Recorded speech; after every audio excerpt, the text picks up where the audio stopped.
Voici les 23 preuves qui démontrent à suffisance que l'humanité ne connaîtra jamais la prospérité inclusive, et qu'elle sera, à vie, proie au chaos. Preuve 1. Le rêve de tout individu est de vivre dans l'abondance totale, sans effort, et celui de l'humanité la prospérité inclusive, la prospérité pour tous, sans distinction. Pour cela, leur rêve est d'avoir des dirigeants profondément inclusivistes, égalitaristes, justes, orientés vers l'intérêt de tous, sans exception. Preuve 2. Celui qui doit diriger l'humanité doit pour ce faire être juste, capable d'œuvrer dans l'intérêt de tous, donc inclusif. Preuve 3. Suprématiste, inégalitariste, injuste, l'homme est un être orienté vers un intérêt strictement personnel. Il infuse dans les entrailles des nations les valeurs malheureusement exclusivistes qui accouchent plutôt d'une société exclusiviste. Preuve 4. Celui qui dirige l'humanité depuis la nuit des temps, malheureusement, est l'homme, cet être suprématiste, inégalitariste, injuste. Preuve 5. À cause de sa propension unique pour le pouvoir, son instinct pour le pouvoir exclusif et pour sa suprématie, l'homme a de tous les temps été et continue d'être le problème de l'humanité. Avec lui, l'humanité est passée par plusieurs chaos, et ce n'était qu'un début, car plus l'homme apprend, plus il invente et déploie tout ce qu'il y a de plus dangereux contre l'humanité. Avec coronavirus, pendant bientôt plus de 2 ans, ce fut le théâtre du confinement mondial. Bientôt, d'autres terreurs bactériologiques, plus critiques que tout. Avec l'homme, le chaos n'est plus une question de certitude, mais plutôt une question de temps. Preuve 6. L'homme, malgré toutes les misères de l'humanité avec lui, n'est pas conscient que c'est lui le problème de l'humanité. Il a réussi, habilement, à les imputer à la politique, à la finance, à la démocratie, à la gouvernance, aux guerres, à la fatalité, aux dieux puisqu'il en a même inventé plusieurs faisant des humains des dieux. Certains, déjà morts depuis plusieurs siècles, sont même attendus, et leur retour se prépare en toute pompe. Quoi de plus surprenant? Preuve 7. Personne n'est conscient que c'est l'homme le problème de l'humanité. Comment peut-on guérir d'une maladie dont on ne connaît même pas la cause? C'est impossible. Preuve 8. L'homme a réussi à dompter la femme, au point d'en faire la plus grande complice de ses actions, et celle-ci se bat de toutes ses forces pour que l'homme poursuive sa suprématie et dirige l'humanité. Conséquence, les inégalités se creusent, la misère prend en otage le monde sans exception. Preuve 9. Certaines femmes se battent de toutes leurs forces contre les quelques femmes qui veulent changer les choses, et s'y investissent effectivement au prix même de leur vie. Preuve 10. Les femmes, elles-mêmes, sont curieusement transformées en vâtés en guerre. C'est cela le monde d'aujourd'hui. Pendant ce temps, elles sont les plus misérables de la société, matées jusqu'à leur dernier retranchement par l'homme. Leur progéniture meurt en centaines de milliers par jour. L'homme leur avait d'abord fait comprendre que c'était la politique, la mondialisation, la finance, les autres puis, puisque les questions continuent de fuser, il a trouvé le coupable idéal, Dieu. C'est enfin Dieu qui en est responsable, il demande de le prier tous les jours.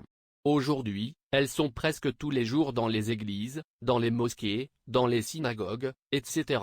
Finalement, ce n'est plus l'homme, c'est Dieu. Preuve 11. Les femmes fêtent même les 8 mars. On se demande ce qu'elles fêtent réellement dans cette misère dans laquelle elles ont contribué à faire plonger l'humanité sans en être conscientes. Bizarrement, en aval, elles s'attendent à ce que les nations puissent produire la prospérité inclusive. Elles qui auraient dû créer la prospérité inclusive ont tous les outils, tous les moyens, et attendent que celui qui n'y connaît absolument rien, une simple sentinelle, vienne le faire. Elles se tuent pour les élire. Par quel miracle mesdames? Preuve 12. La femme éduque et continue d'éduquer ses progénitures, particulièrement ses garçons, aux valeurs masculines, à être dotés d'un véritable masculinigiciel sans concession. Un garçon ne pleure pas. Un garçon ne doit se peindre. Un garçon ne doit penser ni agir comme une fille. Un garçon doit être ferme, sans pitié, sans sentiment. Il ne doit se laisser faire, ni renoncer encore moins abdiquer ou se rabaisser devant les autres mais, au fait, tout ça contre qui? Les humains, les animaux, les végétaux, qui au juste? C'est aujourd'hui le rôle des mamans, pour ceux qui en ont encore. Preuve 13. Les garçons dans leur ensemble ont bien appris et compris la leçon. Tous ont intégré que seul l'homme peut et sait diriger, et que la femme était un être de second rang. En âge de voter, ils se battent pour n'élire que les hommes qu'ils défendent mordicus, de toute leur force. Preuve 14. Les jeunes filles, vu le comportement de leur mère, sont elles aussi entrées dans la danse, en soutenant leur maman, elles-mêmes au service de leur papa. La boucle est bouclée. Preuve 15. Aucun des 4 acteurs n'a pris ou ne prend ou n'est pas en train de prendre ou ne prendra certes jamais conscience du fait que l'homme soit le problème à cause du masculinigiciel, et que, eux, la femme, le garçon et la jeune fille, sont complices d'un drame contre l'humanité tout entière, eux tous y compris, autour de l'homme, le chef d'orchestre. Preuve 16. La testostérone, le milieu et l'éducation qui sous-tendent la culture masculinigicielle prennent de plus en plus d'ampleur à travers le monde. Les besoins sont de plus en plus immenses en santé, en alimentation, en sécurité, en protection. L'homme, avec le concours de ses 3 complices, fidèle à son fameux principe de la rareté fait la valeur, crée des problèmes pour générer des besoins, consciemment et inconsciemment. Il vulnérabilise les peuples et en profite pour faire des profits, tant pis pour les conséquences. Preuve 17. L'Occident qui aurait dû servir de bon élève pour pouvoir entraîner les autres nations du Sud à emboîter les pas, afin de changer profondément les paradigmes de cette vieille société suprématiste, brute et barbare de la jungle, en une société suffisamment mature, responsable, digne, équitable et juste, au service de l'humanité et de sa prospérité inclusive, est malheureusement le problème, incapable de procéder à sa propre autométamorphose. Et, malheureusement, ce ne sera jamais possible. Preuve 18. Le principe de parité, qui est purement arithmétique, est la solution retenue par l'homme et ses complices, contrairement au principe de priorité, qui est quant à lui géométrique.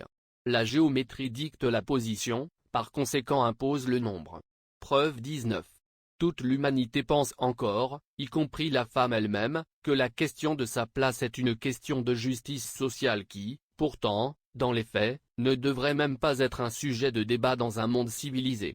Toutes pensent encore, la femme plus particulièrement, que c'est surtout pour son rôle de procréation, qui devrait lui aussi suffire pour en faire un être sacré, la reine de la cité, dans un monde normal. Preuve 20. Aucune personne, ni l'homme, ni la femme, ni les 2 autres complices ne savent une seule seconde que la question de la place de la femme dans une nation est en lien avec la prospérité de celle-ci. Il ne s'agit pas ici de n'importe quelle prospérité.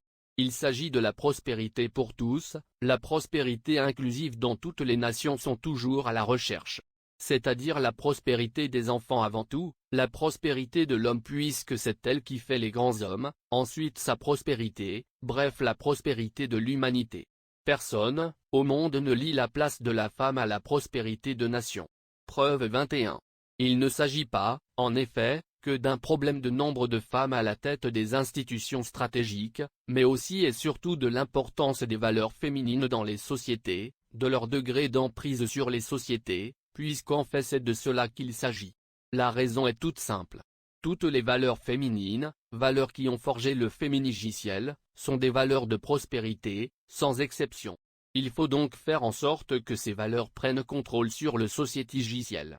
En d'autres termes, jusqu'à quel degré les valeurs féminines, en d'autres termes, le féminigiciel prend-il contrôle sur la société, sur le masculinigiciel? Plus le degré d'emprise du féminigiciel tendra à devenir important, plus l'inclusion tendra à devenir la valeur centrale, le progrès inclusif aussi, et naturellement la prospérité inclusive. Malheureusement, ce ne sera jamais possible avec l'homme. Preuve 22. L'homme, plus il apprend, plus il devient dangereux, dangereux contre lui-même et contre l'humanité. Il devient de plus en plus dominé par son ego. Pourtant, plus on apprend, plus on devrait être dominé par la sagesse, par l'amour pour autrui. C'est tout le contraire chez l'homme, et les raisons sont non seulement génétiques, à cause de la testostérone, mais aussi éducatives. Pour les raisons génétiques, il n'y a apparemment rien à faire, il demeurera toujours ainsi, au service exclusif de son ego, orienté vers l'intérêt exclusivement personnel, dans l'injustice totale. Preuve 23. L'humanité n'a jamais été plus proche de la Troisième Guerre mondiale que maintenant, et ce n'est plus qu'une question de temps. Des siècles de civilisation sans rien apprendre, sans apprendre à se dominer, sans apprendre à dominer son ego qui le rapproche malheureusement chaque jour de l'animal, de la bête, incapable de se contrôler. La fameuse guerre d'Ukraine est en train de montrer jusqu'à quel point l'homme est un très petit être. Avez-vous encore besoin d'autres preuves pour vous en convaincre? Quand allez-vous commencer à prouver que vous vous aimez et que vous aimez vos progénitures au-delà de les leur clamer simplement? Quand allez-vous commencer à voter pour la sagesse, la paix, le progrès, la prospérité? Quand allez-vous sortir du fameux piège stratégique au ridicule de l'homme?